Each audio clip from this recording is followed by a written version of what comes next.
Welcome back, everyone. My name is Steele, and I'm glad to present to you my own creation.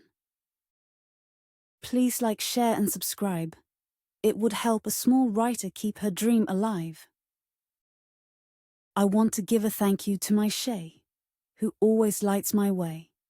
Thank you. It's looking like Anarchy by Steele. Chapter 15. Mustard Seed. The wind sliced sharper out in the open, carrying the metallic scent of rust and distant smoke. The lot stretched quiet around us, the skeletal remains of cars like sentinels watching our every move. We split up. Marcus and Ricky trying keys on anything that still had a steering wheel, and all four tires. Geneva and I went down the line with the siphon, checking tanks for fuel. Most were bone dry, either drained long ago or evaporated in the heat and time since the collapse. Dead! Marcus called out from an old blue SUV, slamming the door shut. Battery's toast! Same here, Ricky grunted from a sun-bleached minivan. Won't even turn. Kaori tested the latches on a long-bed pickup, brushing away broken glass from the front seat. Tires look good, and it's not as stripped as the others. Geneva peeked under the hood. Batteries corroded, but not the worst I've seen. We could try jumping it if we find another with juice. We're not exactly swimming in cables, I said, eyeing the horizon. The sun was tilting lower than I liked. I found some, Layla said, surprising us all. She was by the back of the lot, standing next to the white Dodge Ram Marcus had read about. Her hand rested on the open driver's side door, a set of keys dangling from her fingers. They were taped under the visor. Ricky let out a short breath. No way. Marcus rushed over and opened the hood. Batteries intact. No obvious leaks. Fuel? I asked. Geneva bent low and inserted the siphon. Waited. Quarter tank. Maybe more. Marcus looked up. That's enough to test it. Everyone back. He slid into the driver's seat, inserted the key, and gave it a turn. Nothing. He turned it again. A cough. Then silence. Come on, old man, he whispered, trying once more. The engine gave a stubborn groan, a dry churn of belts and pistons, then caught. A sputter, then a roar. The truck idled like an old smoker coming back to life. We all stared in stunned silence as it rumbled low and steady. Well, I'll be damned, Ricky said. She lives. Layla smiled faintly. Her breath was visible in the air. Told you we didn't have time to wait. We got to work quickly, moving as a unit. We loaded the supplies we'd scavenged into the truck bed. Tools, water, the map case, anything we'd need for the road ahead. Geneva took stock, checking what would hold through bumps and turns. Kaori stood watch near the gate, her eyes constantly sweeping the tree line. Do we all fit in one vehicle? I asked, doing the math. 6 of us, Marcus said. 3 in the cab, maybe 3 in the back if we keep our heads down. Noisy, exposed, Kaori said, frowning. We just need it to get us far enough out of here, Layla added. Away from the towns, past the checkpoints. I nodded, glancing at the dying light. We'll head back, pack light, and come back at first light. And if someone finds it before then? Ricky asked. Kaori walked over and slapped a piece of old chain on the gate. Then we lock it up, hide the truck under the old tarp, and pray no one was watching. The truck rumbled slowly through the trees, its tires crackling over frost-hardened leaves and dirt. Marcus kept it steady, careful to follow the same overgrown trail we'd come through earlier. The air was sharp with cold, but it was the kind that made you feel awake, alert. Layla sat between Geneva and me in the back seat, her scarf pulled tight around her face, eyes bright despite the lingering pallor in her skin.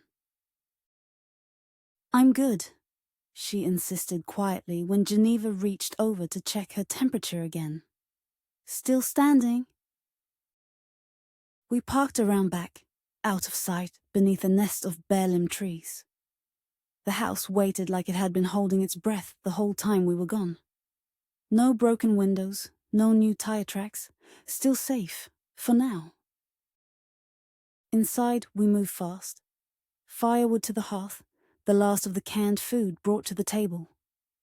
Layla leaned against the wall, but refused to sit. "I'm not going to be the one who slows us down." "No one's saying that," I told her. "You made it all the way there and back." She gave a small smile. "Still hurts like hell, but yeah." We gathered around the kitchen table again, the map spread flat under our hands. The path home, my home, cut diagonally across the page. An old logging road, then an unpaved stretch that dropped down into a wooded hollow where no one but my family ever went. Marcus tapped the trail with his finger. "Fuel's tight. We drive lightly and slowly. If anything blocks us, we may have to ditch the truck and finish on foot." Kaori nodded. "We've got maybe a 2-hour window. If we leave soon, we can hit that clearing near Melody's land before dark." Layla glanced toward me. "This place, your family's land. What's there?" "Couple of family houses. Old tool sheds. Well water. River to fish. And my uncle rigged up solar a few years ago. It still works." Ricky leaned in, brow furrowed. "What about people? Think anyone else made it out there?" "Yes," I said. "Most of my family. Mom, cousins, maybe even neighbors." Geneva nodded, tucking a lock of hair behind her ear. "Sounds like the best shot we've got. Real shelter, water, maybe even a little peace." "It sounds like something," Ricky said, nodding. "Better than here. Better than waiting for another explosion or someone to knock on the door," Geneva added quietly.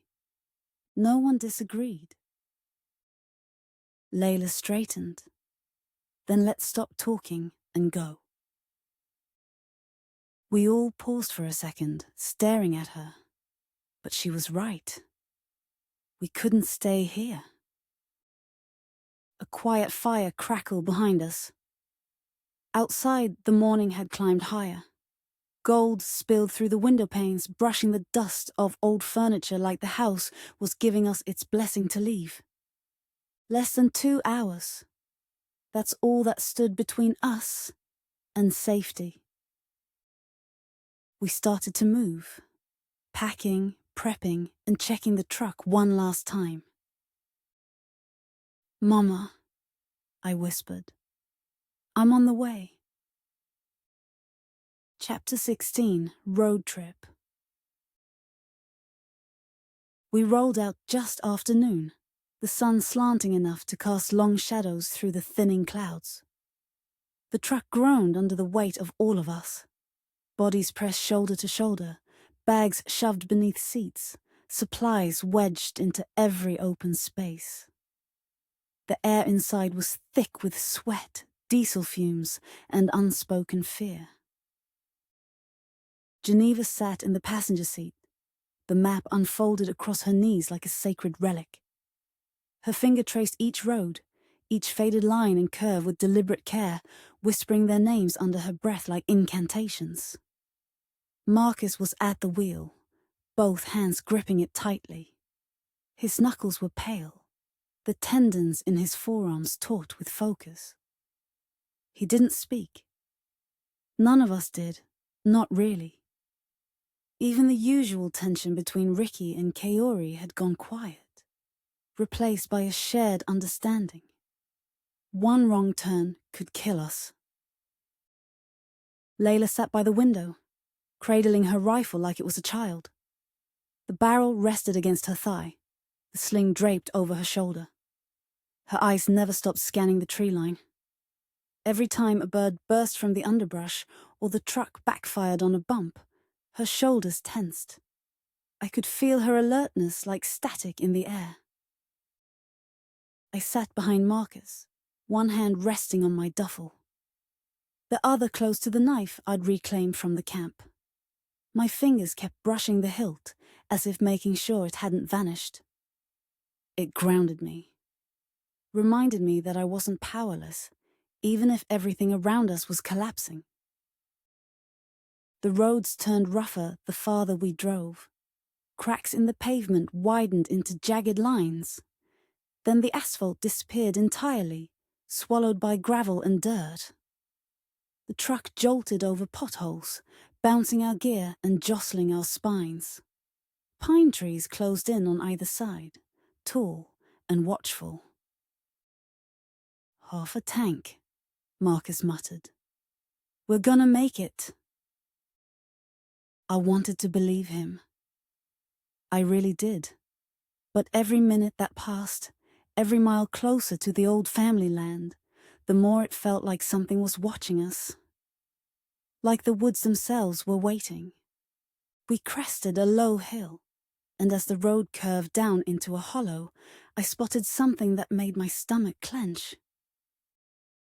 Marcus let out a breath that sounded more like a curse. "Checkpoint." My throat tightened. Shit! 2 Humvees stood at opposing angles across the road, effectively sealing it off. Orange plastic barricades had been thrown up around them, and jagged lines of sandbags were added for cover. Razor wire glittered dully in the afternoon light, coiled along the ditches like rusted vipers. 4 soldiers stood in the open, spaced evenly, rifles across their chests, faces obscured behind dark glasses and helmets and masks. No insignias, no names, no flags, just authority. My gut twisted. The uncertainty was worse than a clear enemy. Marcus eased his foot off the gas. The truck coasted to a crawl. "No flag," Kaori whispered. "Could be National Guard. Or militia." Layla countered, her voice low and steady. "No way to tell." We all fell still. I leaned forward. "Don't say more than you have to," I said to Marcus. "No destination. No supplies. Don't lie big. Keep it simple. Let them lead." He gave a short nod. The lead soldier motioned us forward. Marcus slowed to a stop and cracked the window just enough for air to pass. The man stepped close. Young, maybe mid-20s, but hardened. Eyes hidden behind mirrored lenses, reflecting our truck like a grim kaleidoscope. "Where you headed?" he asked.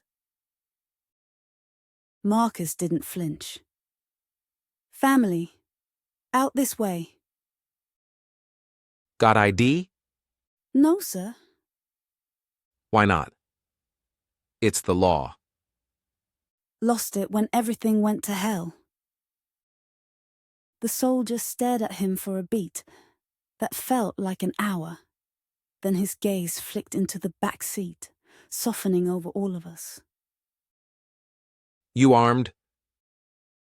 Tire iron, Marcus said. For the truck. You'll be searched. I felt Geneva shift beside me. Tension coiled in her frame like a spring. Layla didn't move. Her hand stayed under the blanket, near her knife, but she didn't reach for it. Another soldier moved to the rear. Circling the vehicle slowly, he paused near my side.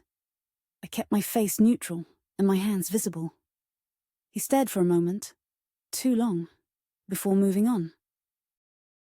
Then, just like that, it was over.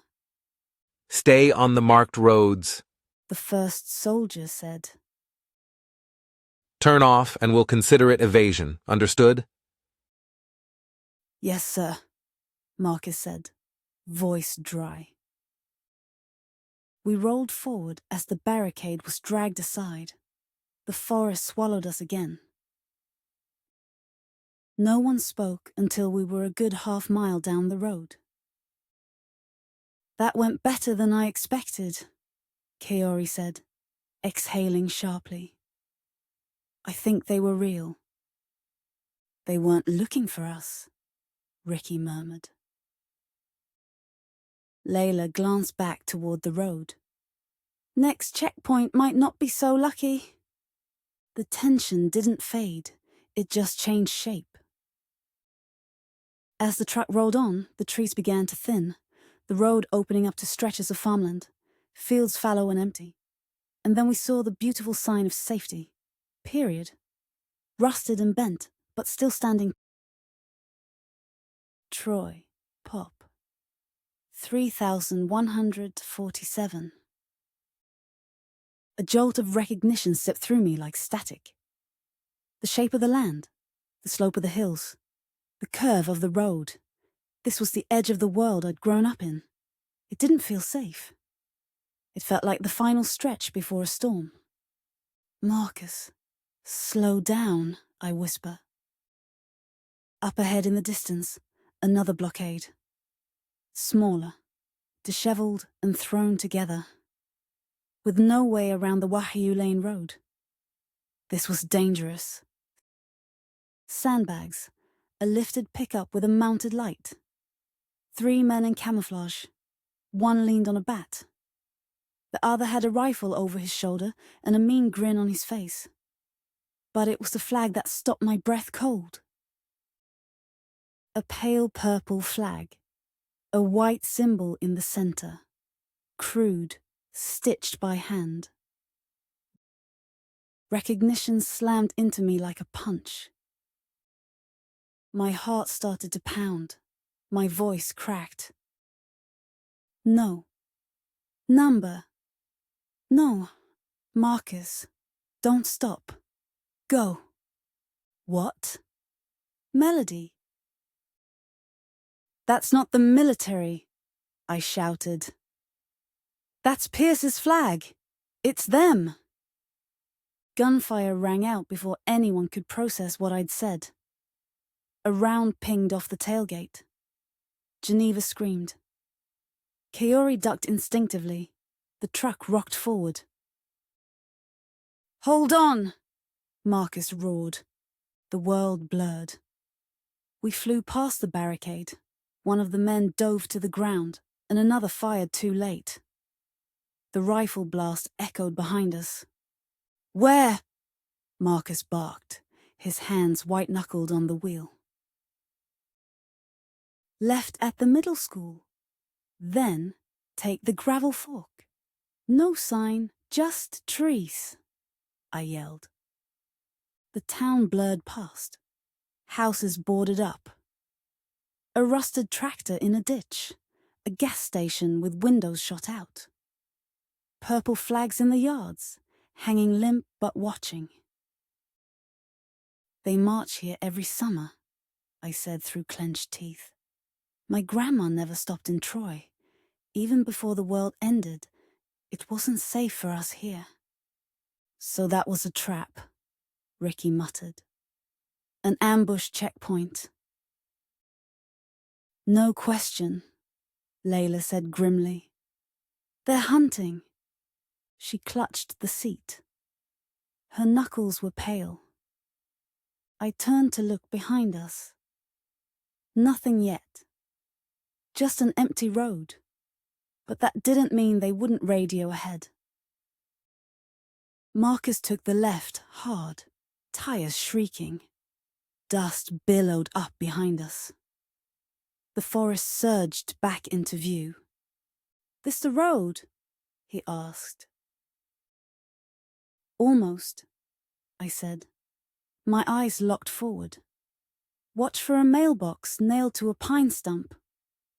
The turn's just after it. Kaori leaned between the seats. How far? 20 minutes, I said. My voice didn't tremble, but my heart did. The trees loomed larger. Shadows closed in. We'd escaped one trap, but I knew in my bones this wasn't over yet. We were heading home. And whatever was waiting for us, there was coming fast. Thank you for listening to Chapter 15 and 16. Please like, comment and share. See you later.